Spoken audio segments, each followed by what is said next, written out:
بسم اللہ الرحمن الرحیم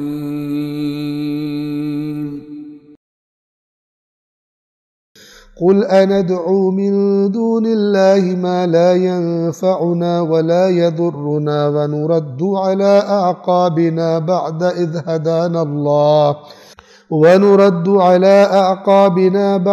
هدانا الله كالذي استهوته الشياطين في الأرض حيران له أصحاب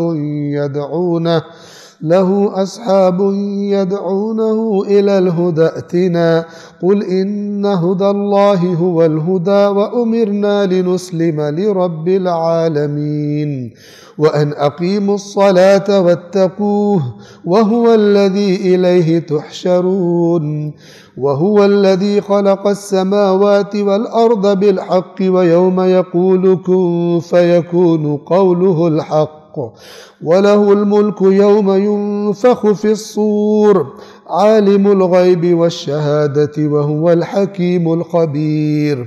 آیت نمبر 71 پھر توحید کے پیغام پر مبنی آیت ہے۔ قل اندعو من دون اللہ ما لا ينفعنا ولا يضرنا، اے رسول کہہ دیجئے کیا ہم اللہ کے سوا اسے پکاریں جو نہ ہمیں کوئی نفع دے سکتا ہے اور نہ کوئی نقصان دے سکتا ہے، وَنُرَدُّ عَلَىٰ أَعْقَابِنَا، اور ایسا کر کے ہم اپنی پشت کی طرف پلٹ جائیں دوبارہ، یعنی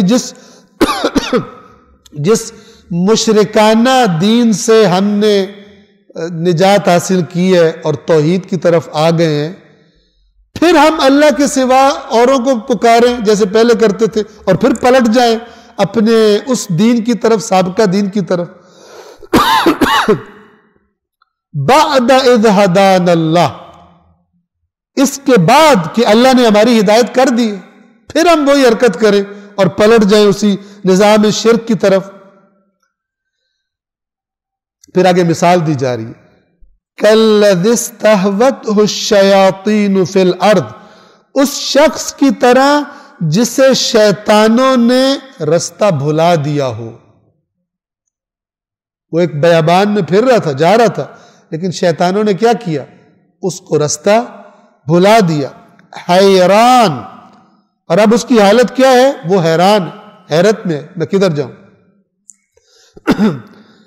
لہو اصحاب، یہ اس کی تصویر بتائی جا رہی ہے، لہو اصحاب یدعونہ الی الہدی ائتنا، جبکہ اس کے ساتھی اسے بلا رہے ہوں کہ دعوت دے رہے ہوں ہدایت کی طرف کہ ہمارے پاس آ جا، یعنی اس کے ساتھی اسے توحید کی دعوت دے رہے ہوں کہ ہمارے پاس آ جا، اللہ کے سوا ان سے نہ مانگ جو نہ نفع کے مالک ہے نہ نقصان کے مالک ہے۔ اور شیطان نے اس کو ایسا گمراہ کر دیا ہو کہ اس کو پتہ نہ ہو ادھر جانا ہے یا ادھر جانا ہے، کون سا راستہ ٹھیک ہے۔ قل، اے رسول کہہ دیجئے، ان ھدی اللہ ھو الھدی، کہ بے شک اللہ کی ہدایت ہی ہدایت ہے۔ اس کا جملہ یہ ہے، یعنی ہدایت تو صرف وہ ہے جو اللہ کی طرف سے آئی ہو، اور کوئی اس کے مقابلے میں کوئی چیز ہدایت نہیں۔ وَأُمِرْنَا لِنُسْلِمَ لِرَبِّ الْعَالَمِينَ، اور ہمیں امر کیا گیا ہے کہ ہم رب العالمین کے سامنے سر تسلیم خم کر دیں، اس کے سوا نہیں، اس کے سامنے سر تسلیم خم کر دیں۔ اور کیا تقاضا ہے اس نظام توحید کا؟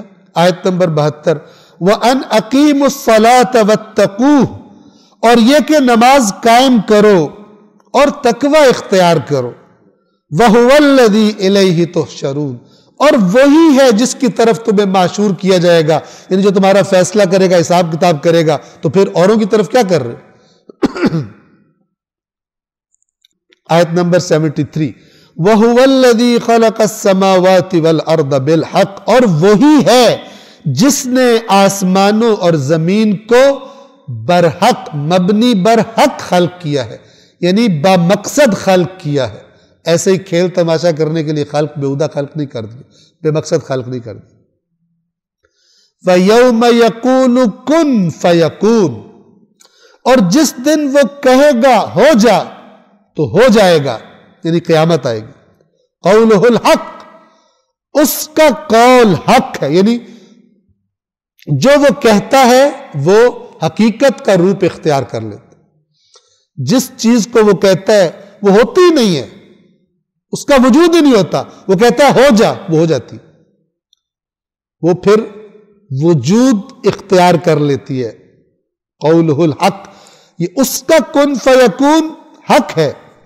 وَلَهُ الْمُلْكُ يَوْمَ يُنفَخُ فِي الصُّورِ، اور سلطنت صرف اسی کی ہوگی جس دن سور میں پھونکا جائے گا.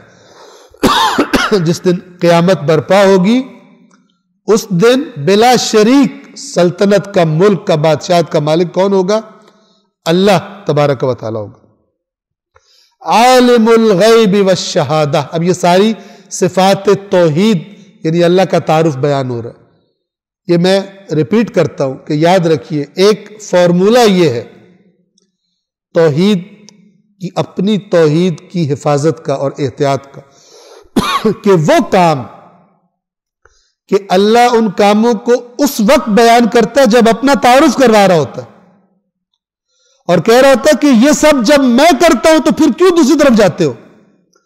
ان میں سے کسی کام کو کسی غیر اللہ کی طرف نسبت نہیں دینی چاہیے، تاویلیں تبولیں کر کے بھی. وہ اللہ کرتا ہے، کیونکہ اگر وہ اللہ کے سوا کوئی اور بھی کرتا ہو تو پھر اللہ تعالیٰ اپنا تعارف وہ کہہ کے نہیں کروانا چاہیے.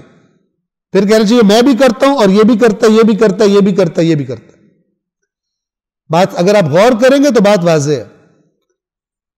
خدا اپنی توحید کا جب تعارف کروا رہا ہوتا ہے کہتا ہے کہ میں ہوں جو یہ کرتا ہے.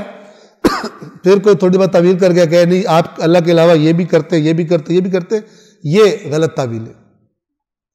خدا نے اپنی توحید کو بیان کرنے میں اپنی جو ایکسکلوسیو صفات بیان کی ہے، کون ہے جو یہ کرتا ہے، کون ہے جو میرے سوا یہ کرتا ہے، پھر اٹھ کے آ جاتے کہتے کرتے. یہ باطل ہے. اور اگر کوئی ایسا فضائل کے نام پہ کرے، وہ فضائل نہیں ہوتے، وہ بہتان ہوتے. اور اپنا بیڑا بھی غرق ہوتا ہے اور سننے والوں کا بیڑا بھی، جو بیچارے محبت کرتے ہیں پاکیزہ ہستیوں سے، ان کا بیڑا بھی غرق کرنے کی طرف لے کے چلے جاتے ہیں.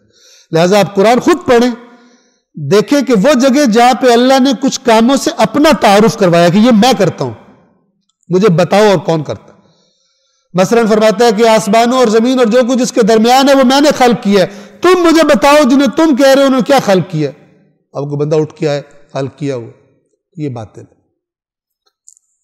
چاہے کوئی چھوٹا یہ بات کرے، چاہے کوئی بڑا یہ بات کرے. عالم الغیب والشہادہ، غیب اور ظاہر کا جاننے والا. وہو الحکیم الخبیر، اور وہی ہے تمام حکمتوں والا اور ہر بات کی خبر رکھنے والا. صلوات پڑھیں محمد وآلہ.